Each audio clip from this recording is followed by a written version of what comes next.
All right, welcome to APNIC e-learning web class.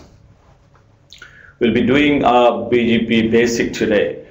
So in BGP Basic, we are going to introduce what BGP protocol is, right? And what are the terms and terminologies that we need to know before we are going to understand the basic operation of BGP. And then from there we can move on, right? So yeah, that's the agenda. Before I go into agenda, let's do some introduction. My name is Nurul Islam Roman. I am currently the senior training specialist in APNIC. I joined in APNIC in 2006. Initially, when I joined APNIC, I joined as a host master. And my job or my role was to distribute resources to our members. Then I moved into our learning and development team, and I'm sharing my experience with our members, and that will help them to build and operate internet effectively. So yes, those are my interesting areas, and those are the areas that I am specialized with. So if you have any question with the context, yes, you're welcome to ask your question. And we always expect you to ask question, and this is how we will try to make the whole session interactive, right? And also as a reminder, when we will finish that web class today, I'll show you an URL. You can use that URL to send us some feedback, and your feedback is very important, and this is how we will try to improve our future e-learning session. And last but not the least, acknowledgement to Cisco system, because we used their resources in training labs and in presentations, and that's the contribution to Cisco. All right. So this is what an overview that we are going to cover today. What is BGP? Probably you all know that.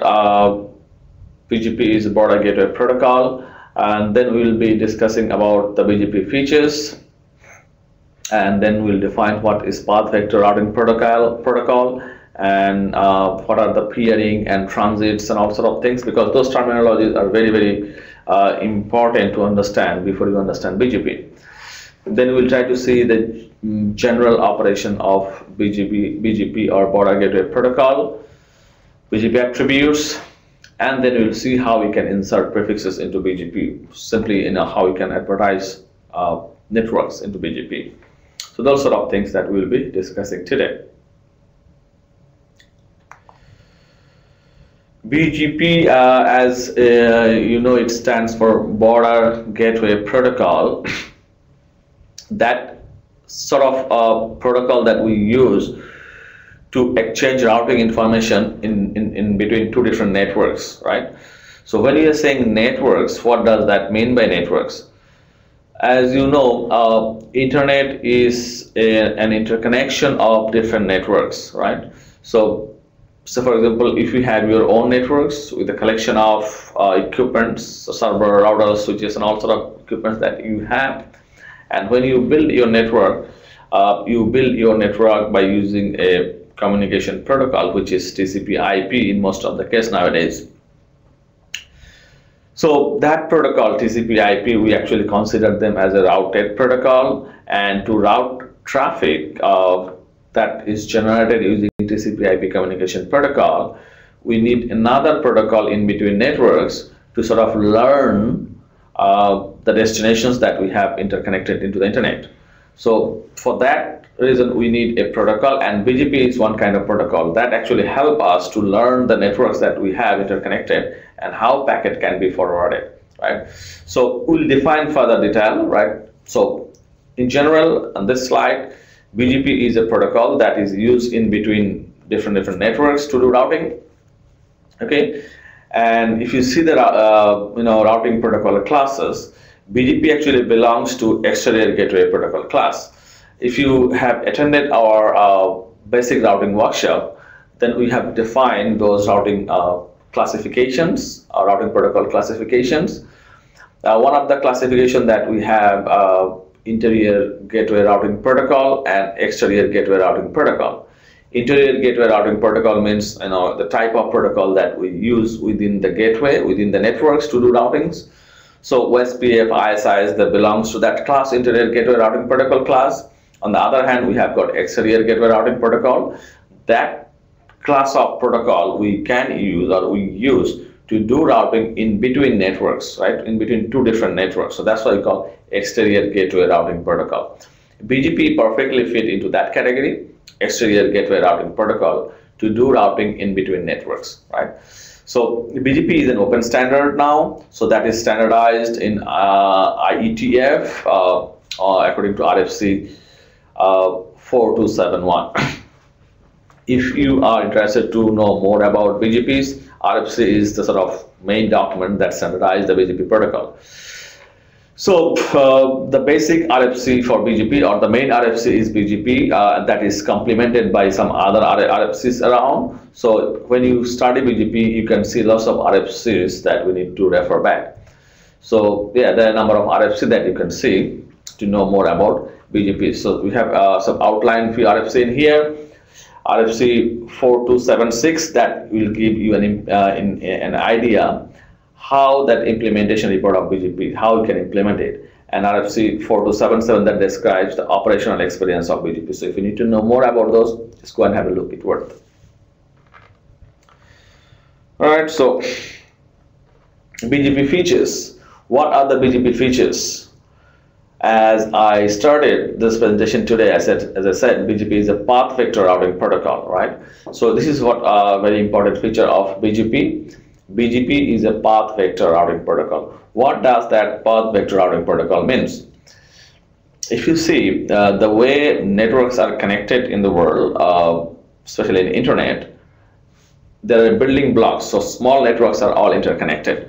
So from one part of the network, if you need to go to other side of the network, when we see from the bigger point of view, so for example, bird's eye point of view, right, from one network to go to the other network, we don't really consider through how many routers we are going. We consider through how many AS, or how many networks we are going, via or through.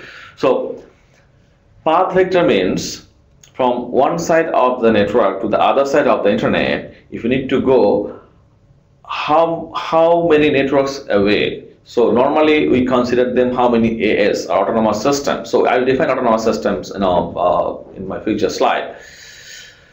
So in BGP there is an attribute called AS path. So that actually defines what are the paths that we have from one side of the network to the other side, and that path does not necessarily talks about how many routers away.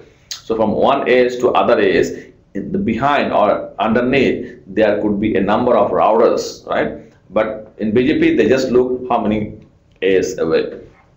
Okay, and BGP send incremental updates, which is another important features. So if there is any change happen on your topology or on your network, how those changes will be propagated to the other networks or to the internet. So the impact, all those changes are global in BGP. So every changes that happen in BGP are sent through incremental updates, right? So BGP convergence time will be reduced when they send incremental updates. Okay, so the third one is policy implementation. When BGP select the path, if you see carefully, when BGP select the path, BGP select best path based on your business policy, which is a very important feature of BGP. If you see interior gateway routing protocol class, OSPF, IS, for example, or EIGRP sort of other protocol that we have in interior gateway, they select the best path based on actual path cost, right? Your link capacity, your link bandwidth, delay, MTU, and all sort of other factors they can consider, right? So those sort of attributes that IGP class of routing protocol they consider, we call it best path selection, right? On the other hand, when BGP select the best path, they don't consider the actual best path, but what they consider your business policy. What your business policy tells, and based on that BGP select the best path. So that is why BGP is considered as policy based routing protocol. So that implement most of the business policy into your network. BGP is capable to do classless interdomain routing, CIDR. As you know, in early days in IPv4, we have a concept of class A, class B, and class C, right? Based on how many bits will be in network and how many bits will be in the host.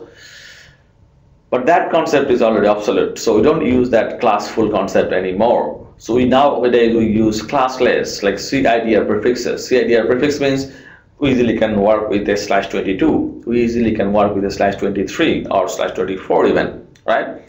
So BGP can carry all those classless prefixes with the network advertisement. So that's why BGP is considered as classless interdomain routing protocol. And BGP is widely used internet backbone, that we all know, no explanation required on that. And BGP do routing in between autonomous systems, right? So we'll define the autonomous system later on. As I said, if you have any question, you can ask me the question anytime when I'll be presenting. You don't need to wait till the end of the presentation, right? So just ask your question on the chat box. I'll try to answer your question as quickly as I can. So what is a path vector routing protocol? As I said, that is to span different autonomous systems. So as I already introduced autonomous system to you, autonomous system is a building block that connects or that actually connects the whole internet, small building blocks. So if you see the way those autonomous systems or networks are interconnected, it's sort of a very mesh sort of connection, right? So in this sort of environment, from one part of the network, if you need to go to the other part of the network, what BGP look at, what BGP consider, how many A's or how many networks away, right? So this is how BGP build the path. And that is what we call path vector routing protocol, right? And this path are also used to avoid routing loop. So in the global routing, loop can happen if the routing advertisement originated from one network going to the next network, and from there is going to that another network and coming back to the originating AS, then there will be a path. If you see the topology, connectivity topology in internet, who are multi-home, right? A multi-home means connected to more than one ISP. Definitely there will be a possibility of building or creating a loop, because you have multi-home, so advertisement can come back to the other path. So BGP will make sure there will not be any loop. How BGP will do that? By using AS path. I'll explain those things when the slide will come. So normally what BGP does, when BGP sends that advertisement and it goes to the next network, when that advertisement coming back to the originating AS, they will check the AS path of the advertisement, what is coming, and if his own AS number is already on the AS path, he will not accept it. So this is how BGP makes sure there is no loop. I'll explain in further detail when the slide will come. That AS path is also used for another purpose, which is best path selection, right? So BGP use that path vector algorithm or AS path for two different purposes. One is the loop detection, and the second one is selecting the best path. Simple as that. Like, if you have got more than one path to the same destination, and on first path I have got 3 A's away the destination, on the other path I have got 2 A's away, then obviously which one is the best path? Probably the second one, because it has got less number of networks away from my source, from the source to destination. So this is how BGP use the path vector algorithm or path vector sort of logic to avoid loop and select the best path. All right. Any question so far? If not, then you will see the bird's eye point of view of BGP, path vector protocol. Let me just grab my pen tools.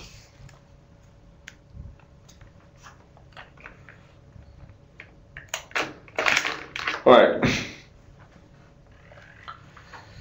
If you see, this is what our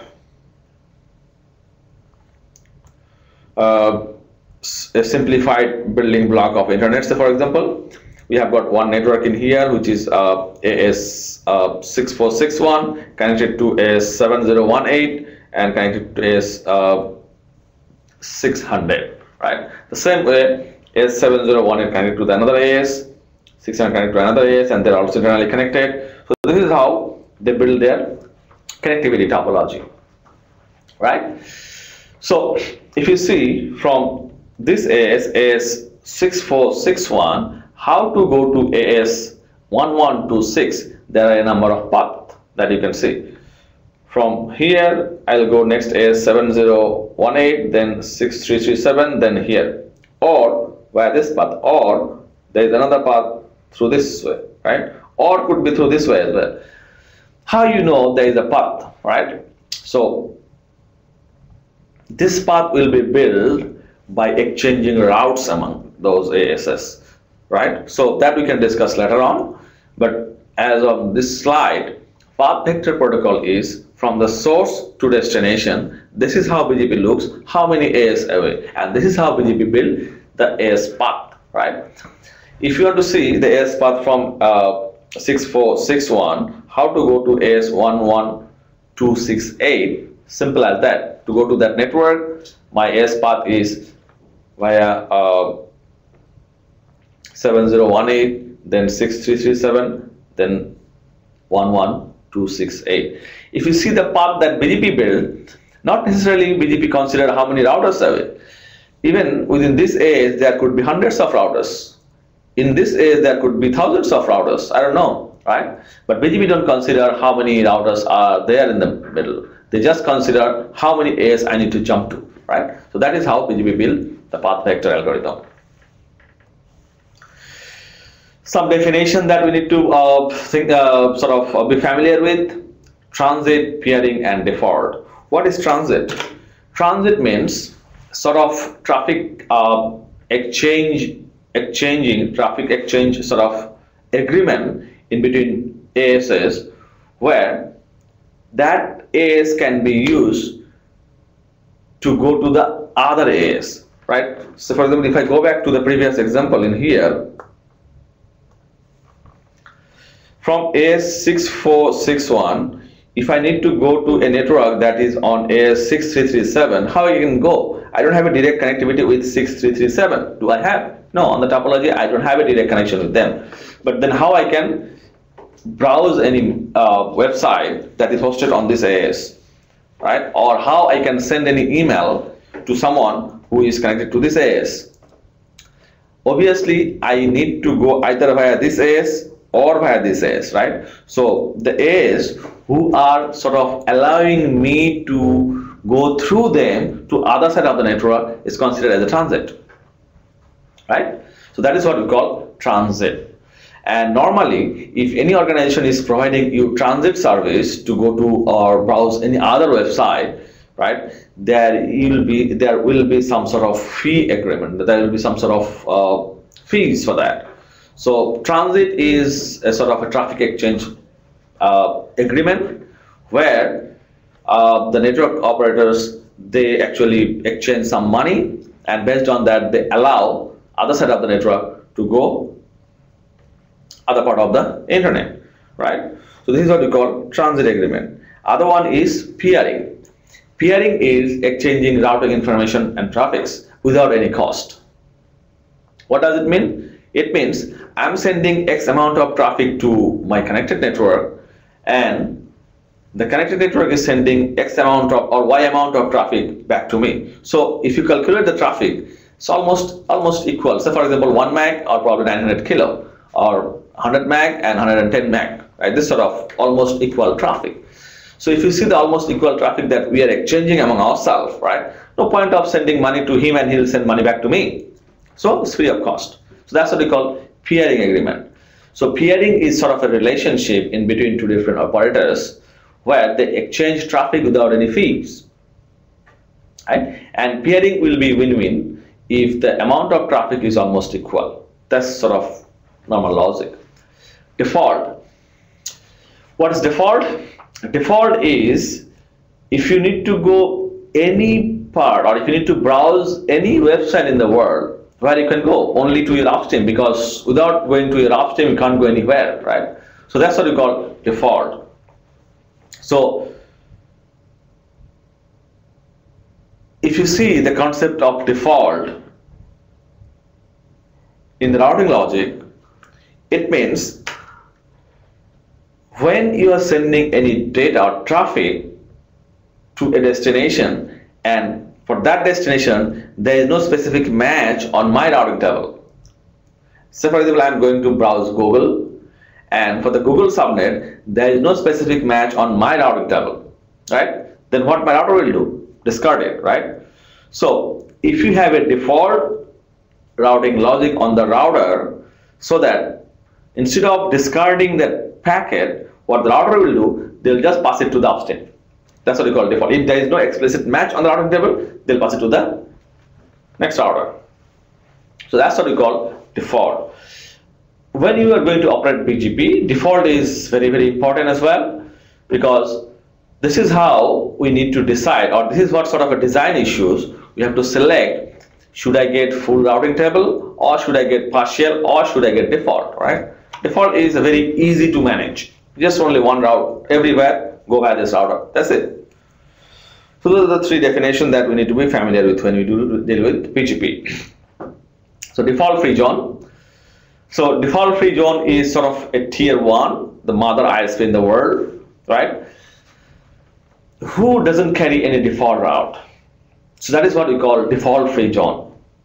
It means from user point of view, from the end side of the network, when any computer generates any traffic, it goes to the upstream, or it goes to their ISP. If the ISP doesn't have any specific match, what they will do, they will send it to their upstream. So from tier 3, it goes to tier 2. In tier 2, if they don't have any specific match, what they'll do, they'll not discard it, they'll send it to their upstream. So this is how it goes to the tier 1, where the mother ISPs are operating. So on that tier 1, if they don't have any specific match for that destination, then what they'll do, they don't have any other upstream. What they have, only peer, right? So they will discard the packet. So default free zone is a tier 1 who doesn't carry any default route, and who only can discard the traffic if there is no specific match or explicit match. Makes sense? Okay, peering and transit example. If you see this diagram here, provider A and provider B, what they are doing, they are, even like in another provider, they're internally connected on an IX or on a switch, right? So provider A, if they need to send the traffic to provider B, they don't need to go, or they don't need to send the traffic via the backbone provider, right? They can send directly to them. And if he has got something to send back to A, he can send directly to him. So they can exchange traffic without any cost, right? But on the other hand, transit is, if provider A would like to send any traffic to provider C, there is no direct connection. So what they can do, they need to send it via the transit, right? This is what the transit is, via the transit. So this is what an example of transit and peering. Make sense? So what is an autonomous system, or AS? As I said, an AS is a collection of routers, or probably an AX is a building block of internet. An AS, or autonomous system, is a building block of internet. And on that building block, it has got a collection of routers under the same administrative control and under the same routing policy. That's what the very simple definition of an AS, autonomous system. An autonomous system is a collection of routers under the same administrative control and same routing policy. It means if I go and check, or if I go and define the definition of, if I go to clarify the definition of an AS, simply in an AS, all the routers, if they belongs to the same IGP or integrated gateway process, simple as that, they are an autonomous system, right? When you need to do routing in between two different AS, one AS and other AS. So another AS, they have got a collection of routers, managed by administrator A, and another AS, they have a number of routers managed by an administrator B, right?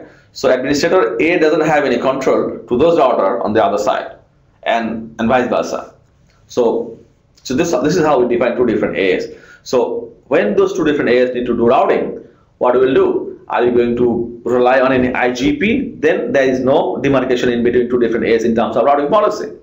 Because if there is any problem happening on organization A, their IGP is not converged, and that will destabilize organization B as well, because they are sharing the same IGP and there is no routing demarcation in between them. So that is why what happened, to define a single AS, they don't share in IGP. They build their own network using their own IGP protocol, and organization B also build their own network using their own IGP protocol, and they don't share or they don't exchange their traffic or routing information in any IGP. They use an exterior gateway protocols, for example BGP, and through BGP they exchange route. That's it. So this is what a definition of autonomous system. So when you build your autonomous system and build your BGP, how you can uniquely identify your autonomous system in an interconnected networks in internet. How you can uniquely identify your autonomous system in an internet environment. That is why where we need a number to uniquely identify your autonomous system, and this number we call autonomous system number, or ASN. Registry, so for example APNIC, can give you a public autonomous system numbers if you are building an AS that connects to the internet. Okay, so let's go for the detail. So autonomous system number, as I said, globally unique identifier of your IP networks, right? This autonomous system number can be 2 byte, can be 4 byte. Initially, when BGP started, this autonomous system number was 2 byte. 2 byte means 2 byte means 16 bit. So if you see 16 bit, calculator can generate 2 raised to 16 equivalent number of AS numbers, so which is 65,535. And since internet is growing very fast, currently we can see around 50,000 ASs are visible in the world, nearly 50,000. So the available ASs are all gone in 2 byte. That's why we need more numbers to build more AS. So this is why ITF, they have introduced 4 byte AS numbers as a standard. 4 byte AS number means 32 bit, and if you see the 32 bit, that can generate 2 to the power 32, which is 4.3 billion number. These 4 byte numbers can be represented in two ways. AS plain. AS plain means simple number from 0 up to 4.3 billion numbers. Or to make it simple, we can represent it using AS dot, right? So if you see 65536 can be represented as 1.0 or 1.0, right? And the very last one, 4.3 billion number, like 4294967,295, can be represented as 65535.65535. So this is what an autonomous system number of 4 byte. Okay, BGP general operation. How BGP operate? Is there any question by the way? What we discussed, is it all clear?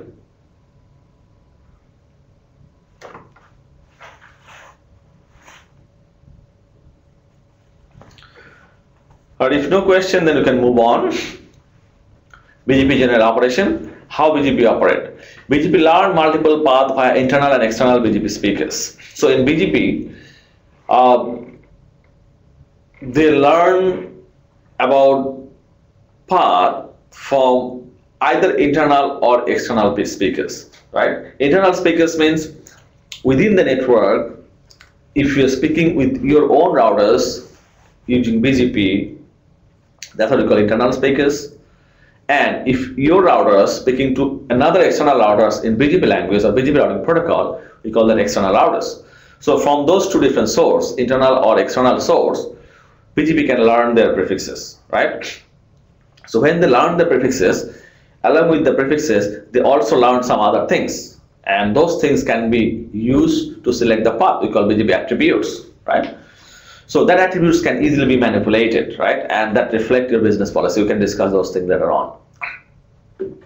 So when BGP, they learn multiple paths via internal or external speakers, then there is a possibility for the same destination, they can learn more than one path, right? For the same destination, they can learn more than one path. So for example, from Australia, if I browse Google in US, there could be more than one path. From there, BGP need to select the best path, and that best path is not forever, right? The best path is that particular time only, considering topology situation, network traffic loads, and so many factors, right? So that best path can be changed in times. So this is what BGP's job. BGP will select the best path, considering those BGP attributes at that particular moment, right? And the very next moment, if the attribute got changed, topology got changed, BGP can change the path, best path as well, right?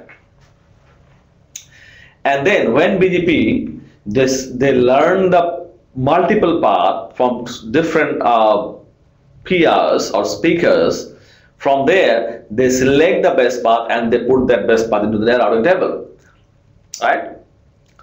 And then afterward, what BGP's job? They need to send path information to their connected networks as well, or other peers as well, right? When they send the path information to other peers, they only send the best path. Do you see the difference? When they learn, they can learn from different sources or different speakers, right? When they learn it, they can learn more than one path for the same destination. From there, they select the best path, and then the best path, they send it to the others, right? So if I go back to that analogy again, the first place, when they learn those paths from their upstream, definitely those were best path for those, or from those two different upstream, two different peers. They send best path to him, right? He sent his best path, he sent his best path. This is how this router has got more than one path to the same destination. Then he select the best path, and when he send that path back to the other routers, he will send the best path only. So this is how BGP select the best path. And this is how BGP learn path information.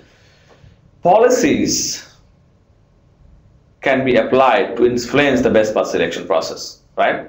What is that? As you can see from two different speakers, when we learn the path information, then from that two different path, I select the best path, and to select the best path, I use some attributes. So if I can manipulate those attributes, then my best path selection policies can also be manipulated. And this is how very easily we can manipulate the best path selection in BGP, and that can perfectly reflect your business policy. Okay.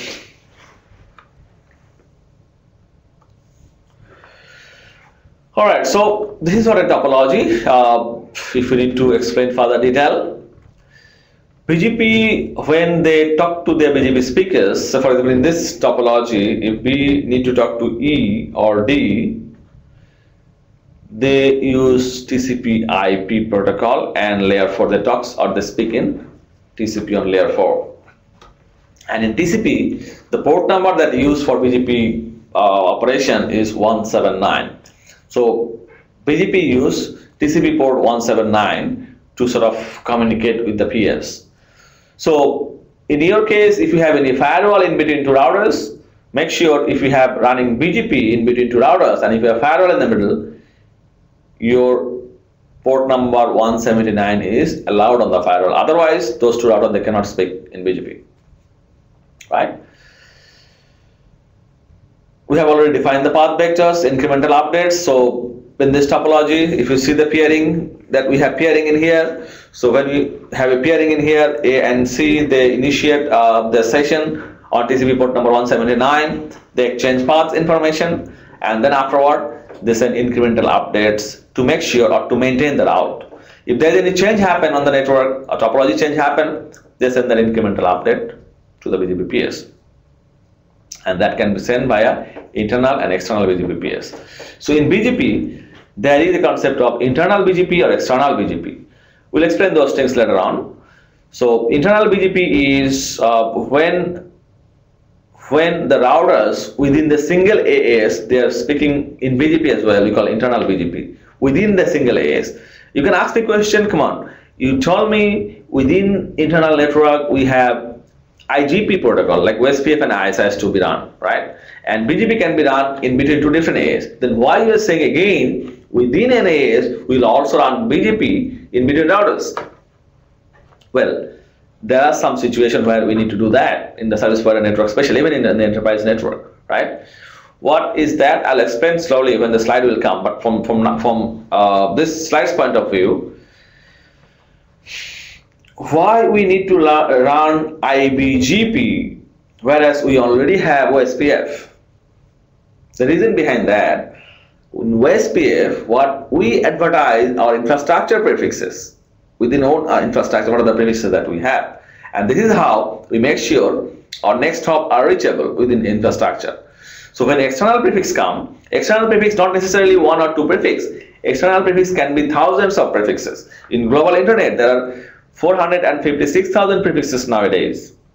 Thousands of prefixes that we have. Now the question is, within the infrastructure, if we need to use those 450,000 prefixes propagated across the internal network, how can we do that? Can we redistribute it to OSPF? No, we can't. Then OSPF cannot scale. So still we need BGP to carry the external prefix across the infrastructure. That's why we have both internal and external BGP. And external BGP is obviously to speak to the external networks. Okay, we'll define those internal and external BGP probably slowly when the slide will come. So again, few terminology in BGP operational point of view. Neighbors. So BGP neighbors means not necessarily they are directly connected. BGP neighbors means to which routers BGP can talk to learn routing information.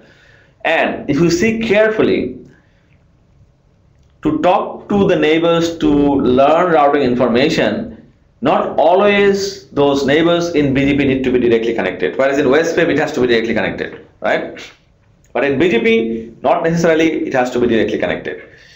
As long as from one routers to other routers you can ping each other, fair enough, you can initiate a peering, right? So in BGP, neighbor means with the routers, all the routers they're talking and trying to build or trying to learn routing information.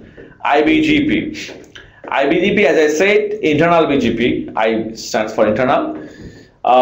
If you are doing any BGP relationship in between two routers belongs to the same AS, in between routers belongs to the same AS, they consider as IBGP peering.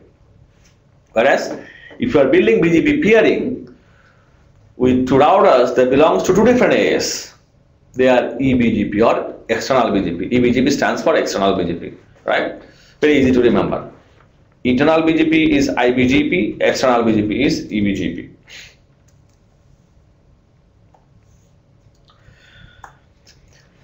BGP attributes, what is that? As I said, when BGP they send routing information, right?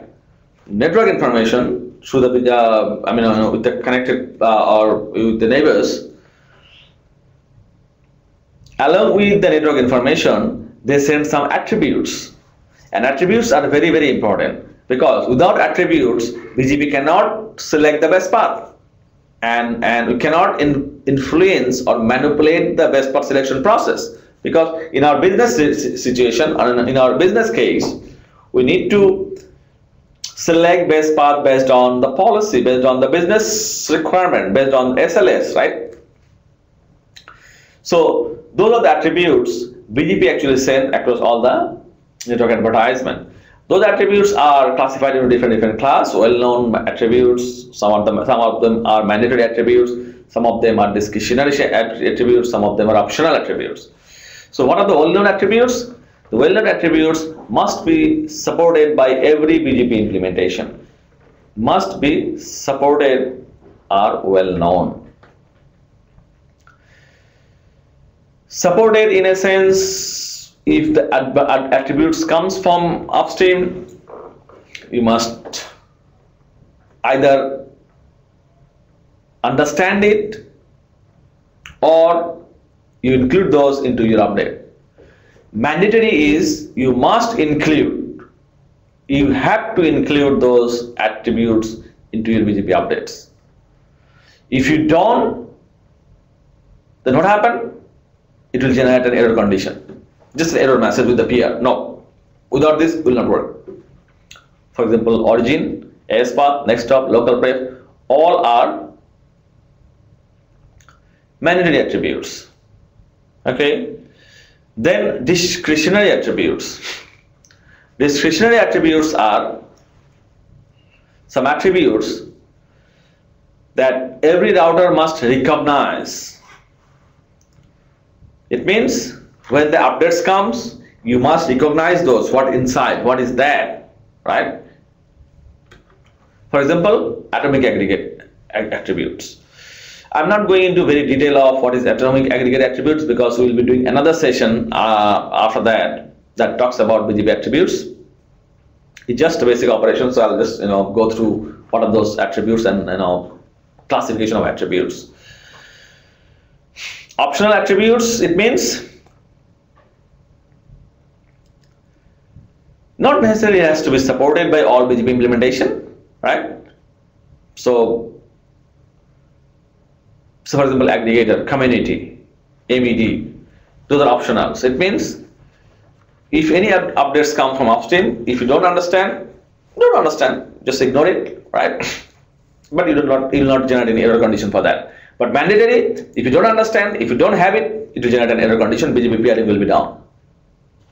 Okay, so these optional attributes can be transitive, non-transitive. Transitive means even though I don't understand it, I'll just pass it to the other router. That's a transitive.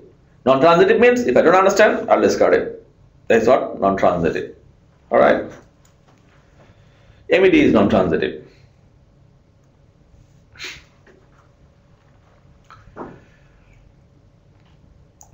BGP and IGP model.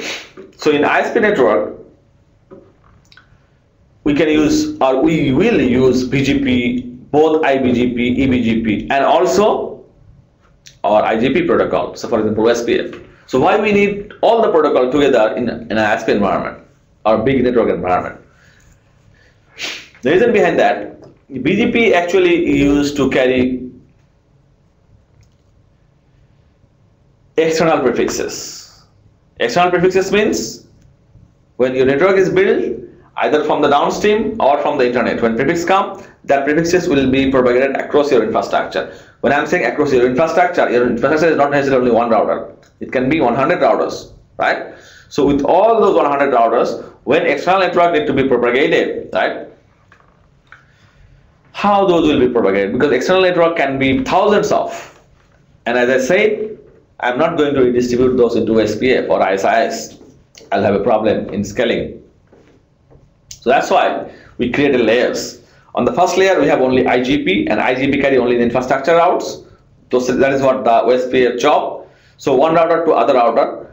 If you see your perimeter routers, they will go via core routers, right? So from perimeter to the other perimeter, if you see via core, this reachability will ensure by OSPF.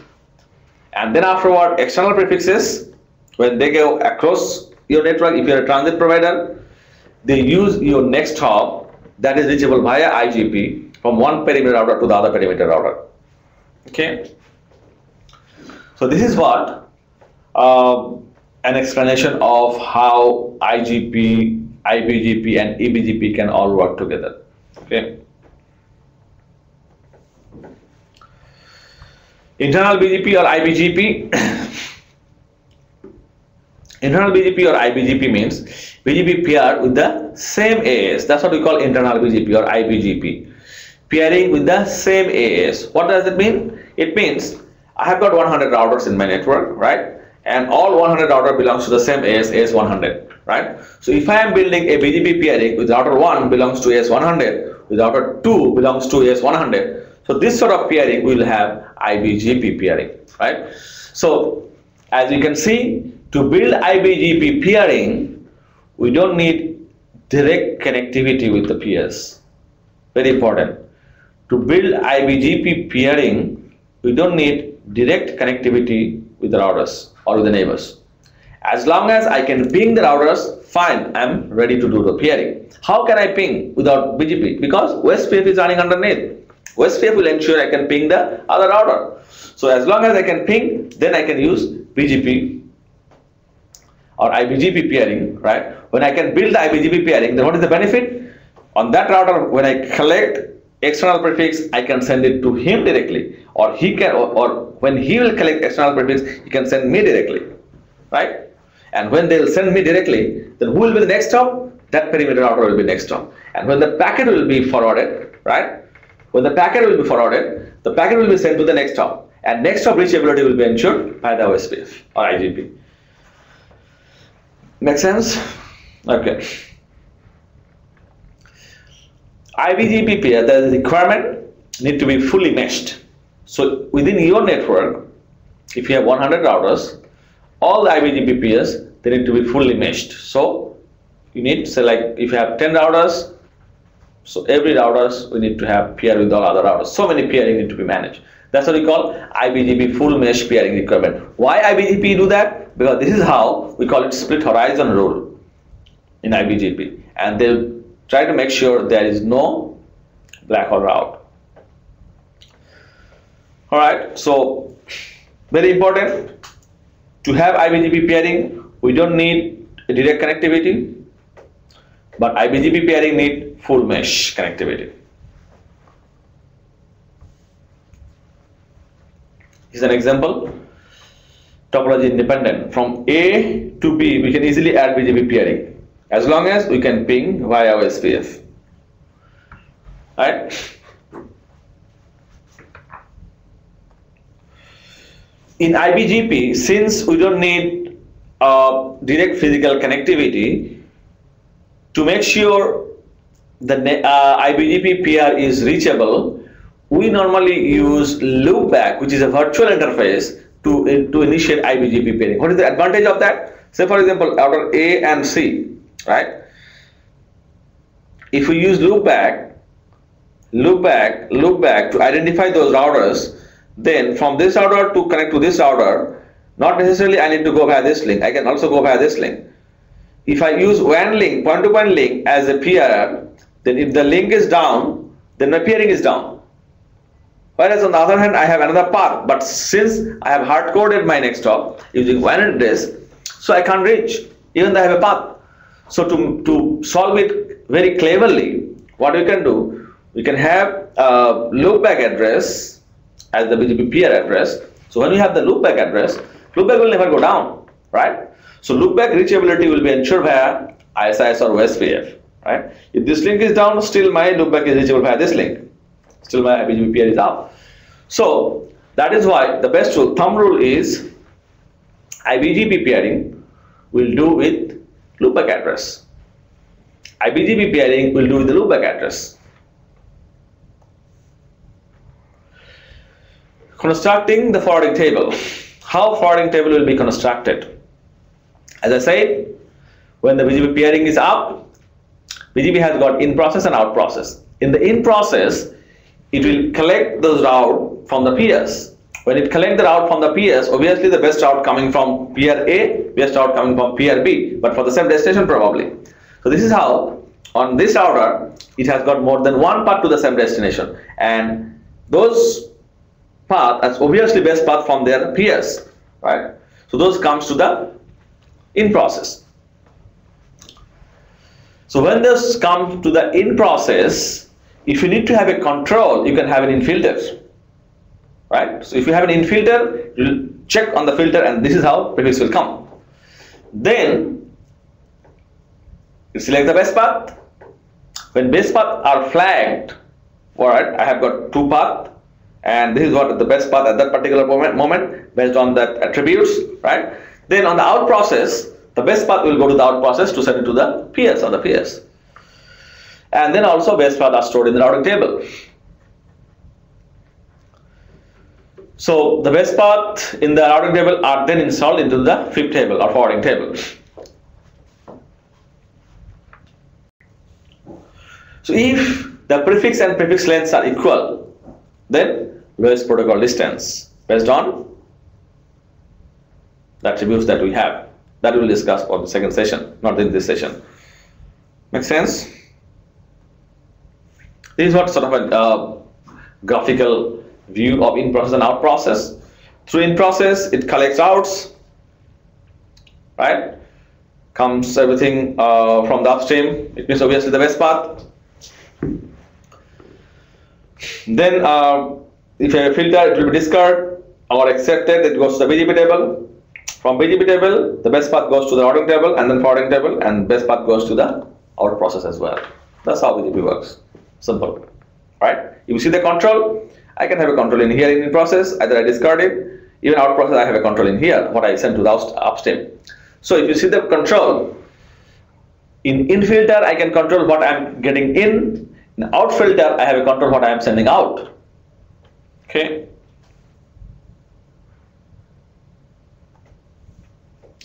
External BGP or eBGP. What is external BGP or eBGP? eBGP between BGP speaker in different AS. In this scenario, if you see AS100 and AS101. Normally, in eBGP case, external BGP case, peers need to be directly connected. Normal, there is an exception, but that we don't use in the service provider network. So we never run an IGP in between eBGP peers. We just connect directly, right? That's how the thumb rule.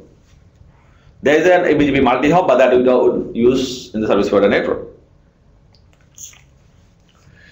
Okay, configuration of BGP in Cisco IOS. I mean, we are using Cisco as an example because widely used. But if you see the command, you just need to find out the command in Juniper. But nowadays, Cisco's iOS command become very de facto. So most of the routers nowadays almost similar to, equivalent to Cisco. Anyway, there are some exceptions definitely. So how you configure BGP, router BGP, and your AS numbers. So this is what the AS number that you have to specify, right? That AS number you can specify in 2 byte or 4 byte. If you have a 4 byte, then just 4 byte plain number, or if you have a dotted number, or if you are familiar with the dotted number, just use dot number.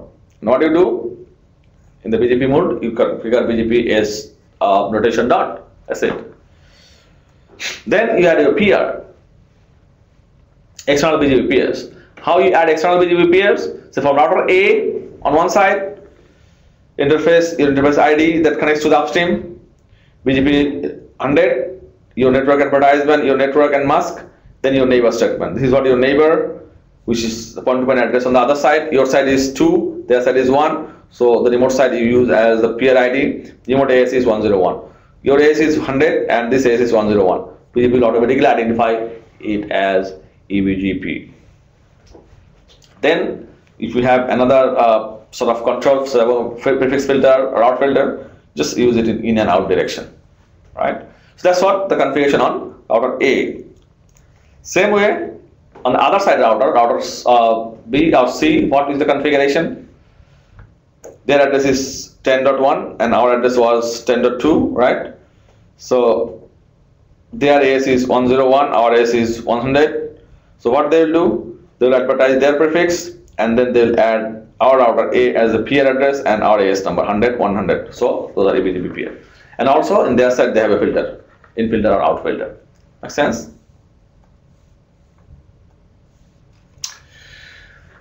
Then we'll see iBGP peer. How we'll use iBGP peer. Same concept. For iBGP peer, we use loopback. That's the best practice. I'm not saying if you use one or point-to-point address it will not work. It will work. But the best practice is we use loopback for iBGP. So router BGP 100. That's what the BGP command. Network, your network advertisement. Then neighbor other side address and remote is 100. So you see 100 and 100. So iBGP. The neighbor address that we use in here is obviously need to be reachable via IGP, for example SPF. Then afterward we use update source loopback 0. What does that mean? When we do iBGP peer with the loopback address, right? So then when those two routers, both of them use loopback address as the neighbor address, But when the router sends the BGP update message, that goes via not loopback. Update message goes via the point-to-point link, obviously, or probably the Ethernet link. So when the update message goes via the Ethernet or WAN link, that particular interface will be used as a source from both sides. So from router A, even though my peer router C is loopback, but the update is going with the source of the Ethernet address. When it goes to the other side, they'll check and see the source as the Ethernet address, but where he added peering as loopback. It's mismatch. So what will happen? Peering will not be up. To get rid of this problem, we need to add another command in IBGP, update source loopback 0 with all the peer. If you do it, simple, your peering will be up straight away. Same concept from the other side of the router, just the address is changed. Peering address will be changed. Then how you insert prefix into BGP? Using network statement, right? Your network statement and mask. When you see the network statement and mask, when you add this command, BGP will not straight away start sending advertisement. Why? Because BGP will try to see and check on the routing table or IGP table if there is an exact match or not. If there is no match, not exact match, right? No, BGP will not going to send that advertisement, because this is how BGP will try to make sure there is no loop in the network or black hole route. So what do you need to do for that then? We have to add a route or a pull-up route like this, then also interface. Then BGP will start sending announcement. This is what another example of doing aggregation. So for example, on your interface, if you are using /30 in IPv4 or /64 in IPv6 or /126 in IPv6 on the interface level, but if you are trying to summarize the whole /32 in IPv6 or whole /24, what do you do? For the whole /24, you add the network statement and add a pull-up route to browser interface. That's it. And then BGP will start sending the advertisement. Then afterward, how you will verify the BGP operation? The command is show IP BGP summary, the very basic command, very first command. So on the summary, you can see your neighbor table, your BGP version number with AS number, message received, message sent, table version, in queue, out queue, and then since how long the peering is up and down, right? And then the number is very important in here. If you see any number 0, 1, 2, 3, 4, it means peering is up. And if you see 0, it means no prefix has been learned. 1 means 1 prefix learns. In our case, 2. It means 2 prefix has been learned from this peer. Okay.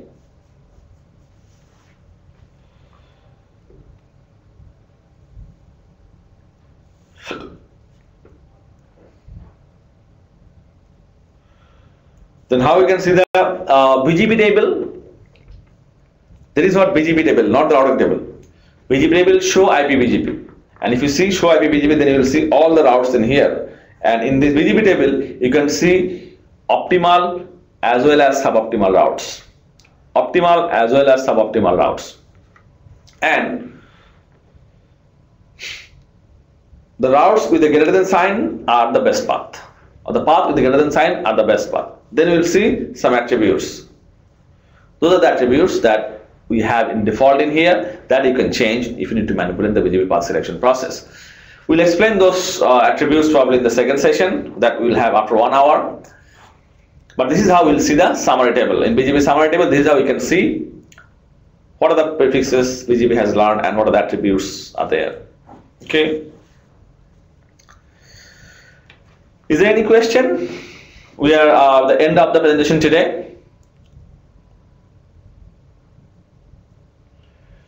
If no question, then I'll ask you to sort of spare some time and send us some feedback. Our feedback URL is in here, servermonkey.com/apnic20130710-EL3. When you finish that survey, then it will redirect you to an FTP site. From there, you can download the presentation material that we have today. It's easy, like in FTP, just download the presentation material that we have. Any question that we have? If not, then thank you very much. If you still have any question, you can come to Epic Help Desk, or you can send an email to training@apinc.net. Right? We'll try to answer your question. Hope the whole session will be useful for you. As you know, we are running e-learning every Wednesday. From this month, we started doing session 4 times in Wednesday. It was 3 times or 3 sessions before in every Wednesday. From now on, we'll be doing 4 sessions. Okay. So hope this session is useful for you.